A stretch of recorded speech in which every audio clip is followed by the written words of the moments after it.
Olá! O nosso programa Brasil que faz para todo o Brasil! E hoje o programa está imperdível. Eu costumo dizer que aqui é um celeiro de craques, mas acredito que veio um dos maiores do mundo hoje. Você pediu e o Brasil que faz trouxe um dos maiores cases de sucesso de empreendedorismo do Brasil e do mundo.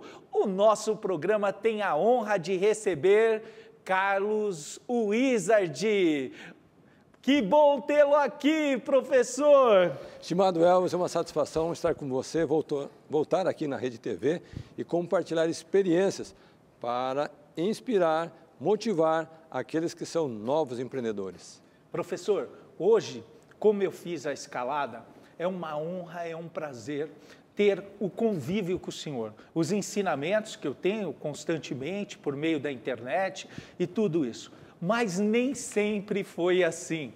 A história teve um início e eu gostaria que o senhor contasse o início dessa trajetória magnífica.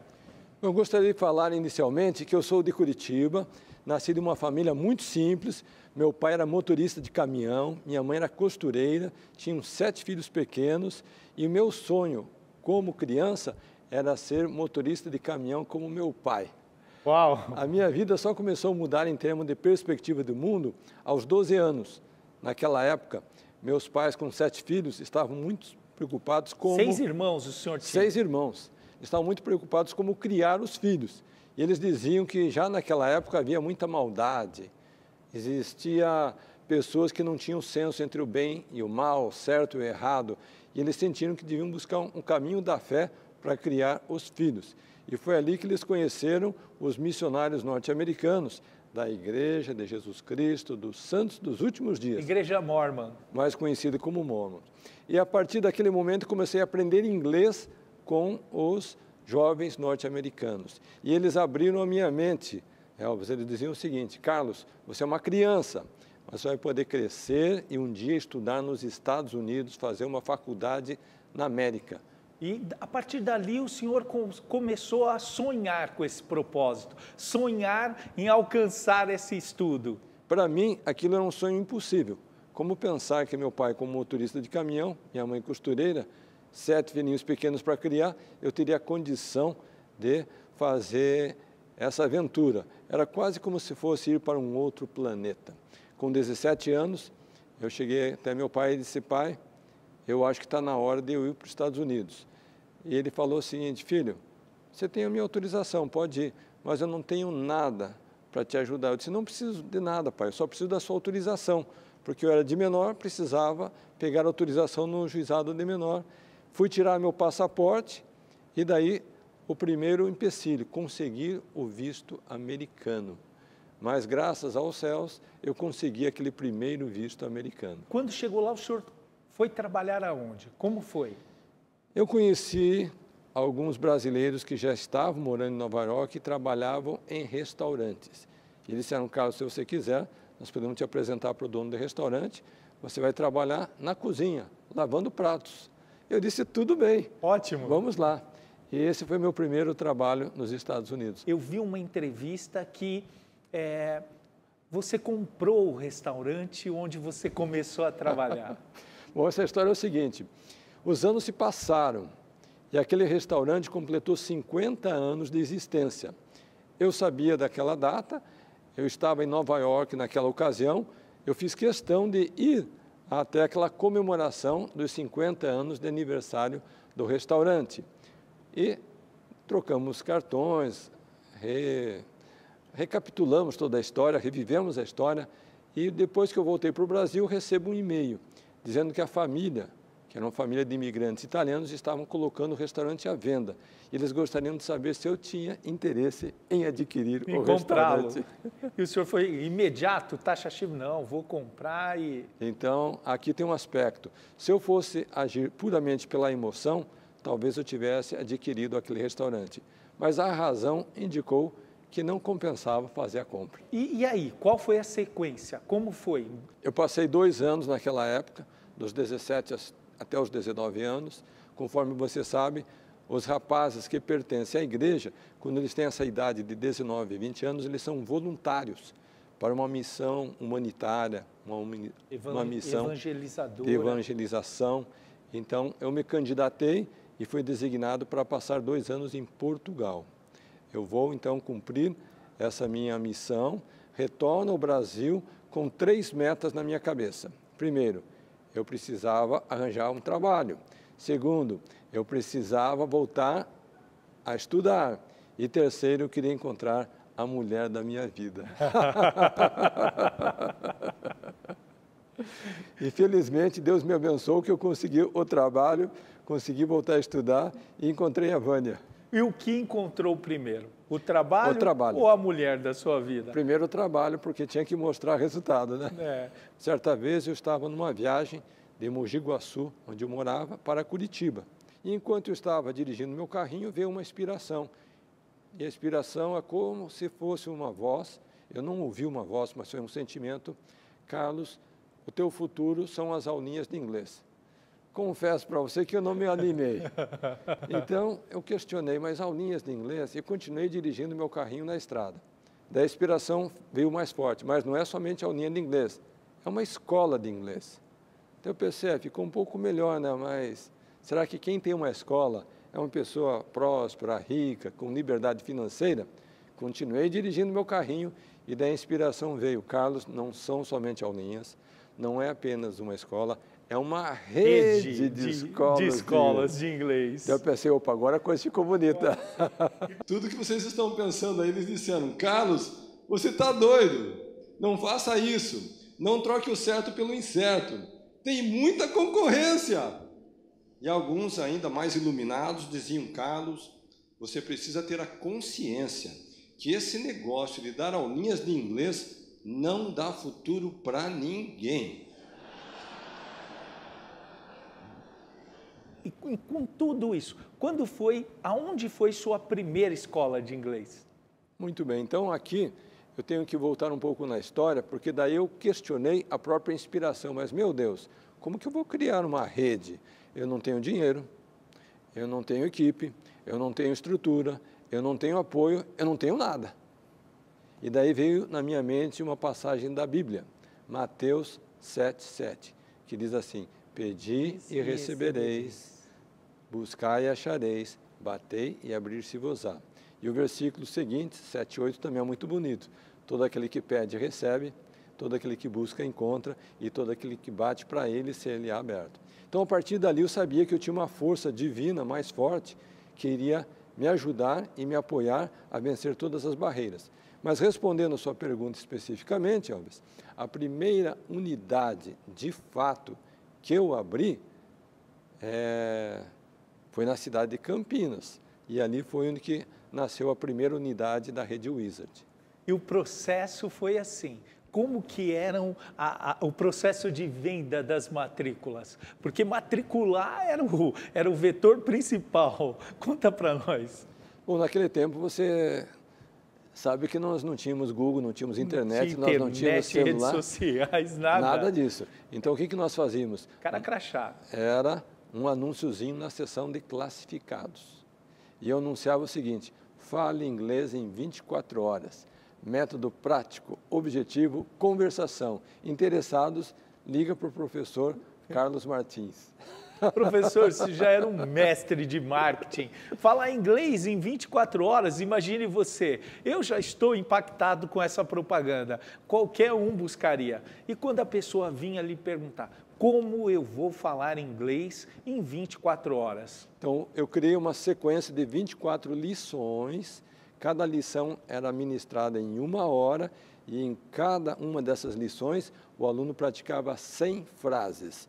Se você multiplicar 100 frases por 24 horas de curso, está falando com 2.400 frases. Uau! Então, não sei quantas frases você fala em inglês, mas a pessoa, depois de 24 horas já está de curso, bem avançado. Já estava com um domínio de 2.400 frases. Então, foi assim que nasceu a escola, o marketing, e os primeiros, digamos, alunos foram atraídos com essa chamada. O Wizard, o mago do inglês? Então, aí tem uma outra história. eu não nasci Wizard, eu nasci Carlos Martins. Mas em determinado momento, uma franqueada veio me visitar e disse: Carlos, eu tenho uma sugestão para você. Pois não? Se eu fosse você, eu colocaria o nome da escola no seu nome pessoal, seu nome civil, seu nome de nascimento. Eu disse: como assim? Ela se chama Márcia. Como assim, Márcia? Ela disse: olha, fica bacana, porque se você parar para pensar, no Brasil tem uma rede chamada Fisk. Quem foi o fundador da rede foi o professor Richard Fisk. Tem uma outra rede chamada Yazigi. Quem foi o fundador foi o professor César Yazigi. Então, você, fundador da Wizard, vai ser o Carlos Wizard, é natural. Eu disse: negativo. Ela falou: você não ama essa marca? Eu disse: eu amo, mas entre amar a marca e colocar a marca no meu nome pessoal, tem uma diferença muito grande. Ela fez um desafio, Elvis, que mudou totalmente a minha forma de ver. Ela disse: bom, Carlos, vou fazer um desafio para você. Se você não colocar Wizard no seu nome, eu vou colocar no meu. Ela te esnucou, professor. Totalmente. Não teve como sair dessa sinuca de bico. Eu pensei, antes que ela coloque no dela, deixa eu colocar no meu. Deixa eu colocar, porque a marca é minha, na verdade. Professor, escalar negócios, escalar venda, a gente só consegue escalar coisas boas, não é verdade? Eu costumo dizer que toda pessoa que quer escalar o seu negócio, ele precisa escolher qual é o canal de distribuição que ele vai usar. E são vários os canais. Ele pode escalar através do e-commerce, ele pode escalar pela venda direta, ele pode escalar com lojas próprias, unidades próprias, ele pode escalar pela franquia. Eu optei a escalar pelo sistema de franquia. E daí você pergunta, por que isso? Então, eu vou dizer para você e para todo o Brasil que eu sou um apaixonado pelo sistema de franchising. Eu acredito que o franchising é a forma mais segura e mais rentável da pessoa ter um negócio próprio. Por quê? E a razão por quê? Vou te explicar. São 5 os elementos. Primeiro, você já pega uma marca consolidada. Segundo, você pega já uma transferência de know-how, de toda aquela bagagem de anos que os donos, proprietários e parceiros trazem consigo. Já construíram já um processo. Sim. Terceiro, muito importante, você pega uma base de treinamento, que a pessoa que está sozinha, ela não tem onde buscar esse treinamento. 4, ela tem um time de consultoria. São pessoas especializadas para fomentar o seu negócio. E quinto, Elvis, ela tem acesso a um fundo cooperado de marketing. Ou seja, ela entra para o sistema e o nome, a bandeira, a marca dela já está nas redes sociais, já está em entrevistas, já está na TV, então em vários meios. Então, quando se considera todos esses elementos, se o sujeito for montar um negócio de forma isolada, ele não tem acesso a esses aspectos. Ela já é um composto com todo um plano de negócio que tem um risco muito menor. É óbvio, como você pode notar, todo negócio tem risco e aí depende da atuação de cada um. Mas no ponto da franquia, a franquia já é um negócio validado com todas essas características, inclusive respaldo e treinamento, e já tem a marca no mercado. É uma construção que elimina muito risco. Professor, eu faço uma pergunta em cima disso e falo, as pessoas às vezes querem ganhar um prêmio maior, mas não pagam preço para tanto. Como foi a sua estratégia de ampliação por meio da franquia? Então, a partir do momento em que eu estabeleci a estratégia de expansão, que seria através do sistema de franchising, na minha forma de ver, eu já tinha estipulado que eu queria criar a maior rede de ensino de idiomas do país. Era algo muito claro na minha forma de entender e de planejar e de vivenciar. Para que isso acontecesse, eu teria que ter uma receita que o meu parceiro de negócio tivesse uma operação rentável. E aí está um dos segredos da franquia. Você só pode franquear aquilo que ele é duplicável e é rentável na operação de um terceiro. Então, a partir do momento em que a pessoa entra para o negócio e ela está satisfeita, ela vai ter múltiplas unidades. E foi o que aconteceu. Então, essa multiplicação de unidades foi, de certa forma, uma estratégia e, ao mesmo tempo, fruto do resultado que os próprios franqueados, membros da rede, alcançaram. Todos pagaram preço em conjunto. Sim, senhor. Professor, com tantas escolas de inglês no Brasil, aquele movimento forte que todo mundo corria para fazer inglês, qual era a sua estratégia? Qual a diferença que tinha a sua escola? Eu acredito que desde o início, a proposta diferenciada que eu oferecia e que passou a ser, digamos, um lema para todos os membros da rede, era a conversação num curto espaço de tempo. Então, isso daí foi um diferencial forte que nós trabalhamos. Eficiência no aprendizado, conversação prática, estratégia de poder se relacionar em inglês, falar inglês com um tempo muito curto. Exatamente. Agora, você citou a concorrência, eu preciso citar o seguinte, eu sonhei a Wizard e do zero nós chegamos a uma rede de 1000 escolas no Brasil. 1000 escolas. 1000 escolas. Meus filhos, Charles e Lincoln, depois, então, foram para os Estados Unidos estudar, voltaram formados e fizeram um desafio para o pai. Pai, esse negócio de educação é muito maior do que você imagina. A tendência internacional é de haver uma consolidação de mercado, ou seja, quem é líder passa a adquirir as demais redes. Então, nós sugerimos que você, que é líder no mercado, comece a fazer a aquisição das outras redes. E sabe qual foi a minha resposta? Qual? Eu disse, negativo, filho. Nós já somos líder, deixa a concorrência de lado e nós vamos seguir o nosso rumo. Mas eles foram tão insistentes e tão convictos que, passado algum tempo, eles disseram o seguinte, Charles, pai, se você não tomar a frente e começar a consolidar o mercado, algum investidor estrangeiro vai chegar no Brasil, vai ver esse campo branco, pronto para a colheita, e eles vão começar a investir e consolidar. E você que é líder hoje vai ficar numa situação refém da concorrência. Assim, com humildade, o senhor ouviu e mudou sua ideia?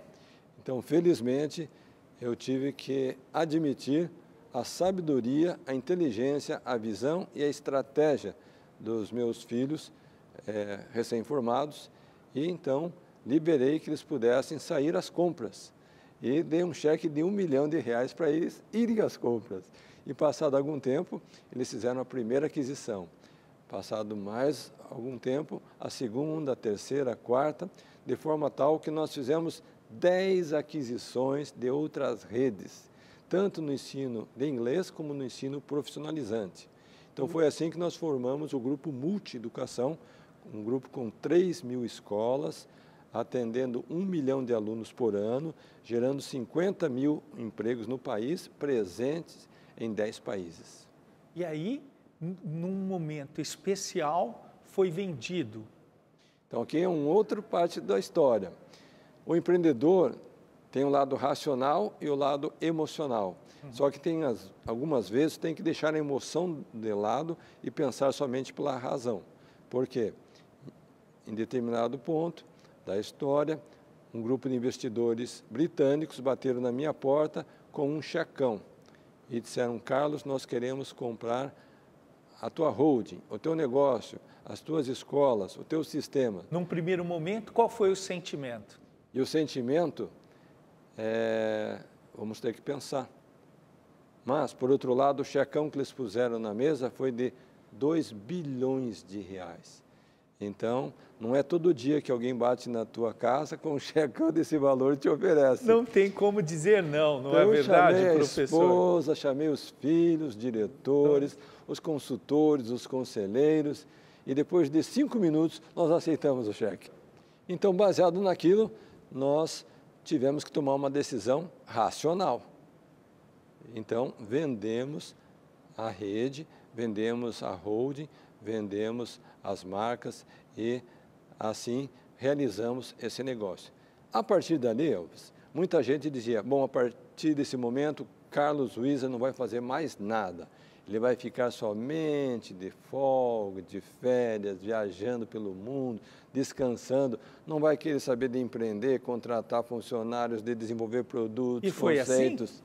E eu conto para você que por um ano eu resisti. Um ano sabático. Foi um ano sabático que eu resisti não estar empreendendo. Mas quando você tem o sangue empreendedor na veia, tem que realizar. Você acaba tendo uma predisposição ao empreendimento. E foi dessa forma que nós passamos a investir em diferentes setores da economia. Hoje estamos à frente da rede Mundo Verde, estamos à frente da rede Pizza Hut, Taco Bell, KFC, estamos à frente também da Topper, da Rainha. Yes. Ou seja, temos uma plataforma de fintech chamada Social Bank, com mais de 1 milhão de contas digitais. São vários negócios em diferentes setores. Mas eu lhe pergunto, o senhor preparou seus filhos, trouxe a família, a sua esposa sempre foi uma incentivadora, ou melhor, quase uma mentora no processo de formação da sua vida. Qual a dica que fica para aperfeiçoar o empreendedorismo em família? Eu costumo citar o elemento da fé como um fator que agrega a família e os negócios.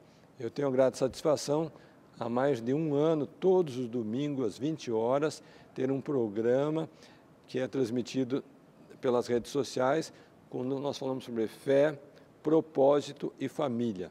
E o nosso objetivo ali é como que nós conseguimos o equilíbrio. Amém. Porque muitas vezes, você sabe, a pessoa ela foca somente em ganhar dinheiro. Esquece de Deus. Esquece de Deus, da mulher, dos filhos. Qual é o recado que o professor deixa para a juventude para eles empreenderem na própria carreira? Em primeiro lugar, o indivíduo jovem, ele precisa acreditar em si mesmo. Lamentavelmente, tem muitas pessoas que não acreditam em si mesmo. Então, eu costumo dizer que cada um tem um dom, um talento, um atributo, tem uma habilidade. Então, você tem que ter a capacidade de transformar essa habilidade numa fonte de renda. Segundo, você precisa acreditar em Deus, porque Deus pode abrir muitas portas, Deus pode te dar sabedoria, inteligência, soluções que sozinho você não consegue. Então, o elemento fé é fundamental. Terceiro, tem que ter a capacidade de acreditar nas pessoas, porque ninguém jamais fez algo grandioso sozinho. Ninguém. Todos que venceram foram capazes de ser rodear de pessoas competentes, capazes. Professor, mudando um pouco o lado do campo, eu gostaria de perguntar o que o senhor pensa a respeito da mentoria para empreendedores, cases de sucesso. Então, ao longo da minha trajetória, em determinadas fases, momentos, eu tive pessoas muito iluminadas, pessoas inspiradas, pessoas muito inteligentes que me influenciaram. E, baseado naquelas mentorias que eu recebi, eu tive assim, um desenvolvimento, um crescimento pessoal e empresarial muito grande. Então, hoje, eu estou dedicando uma parte significativa do meu tempo para fazer mentorias para novos empreendedores, para aqueles que já estão empreendendo e aqueles que querem expandir os seus negócios. É um programa diário que vai ao ar pelas redes sociais, de segunda a sexta, das 7 às 8 da manhã. Eu denominei do MBA com Carlos Wizard. Sensacional. Eu estou já assim, eu sou um mentoriado do senhor já nesse processo. Professor, o que falta fazer? O que falta o senhor investir ainda nessa carreira magnífica?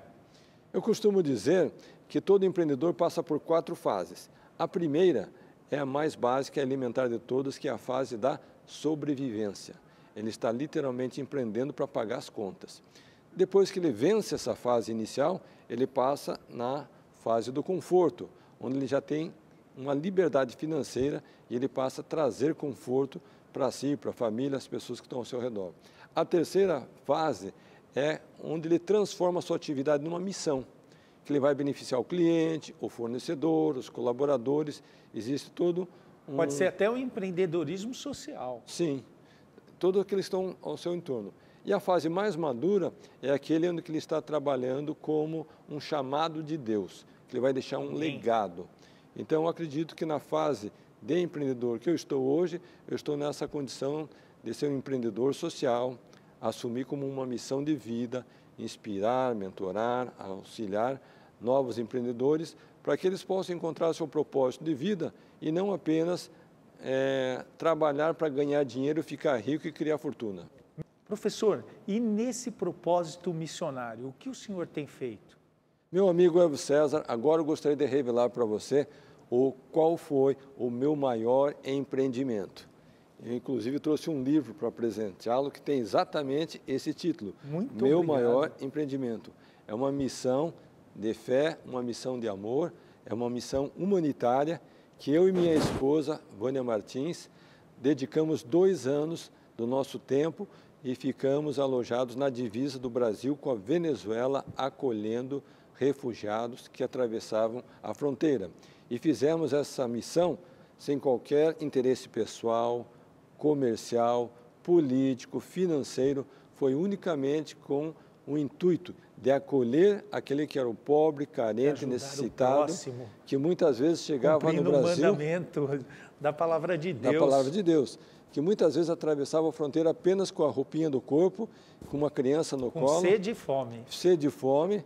E tem uma passagem da Bíblia que eu gosto muito, que está lá em Mateus 25, que diz o seguinte: tive fome e me deste de comer, tive sede e me deste de beber, estava nu e vestiste-me, estava enfermo e foste me ver, estava na prisão e me visitaste.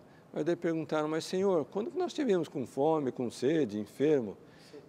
E a resposta foi essa: quando fizestes a um desses meus pequeninos irmãos, a mim o fizestes.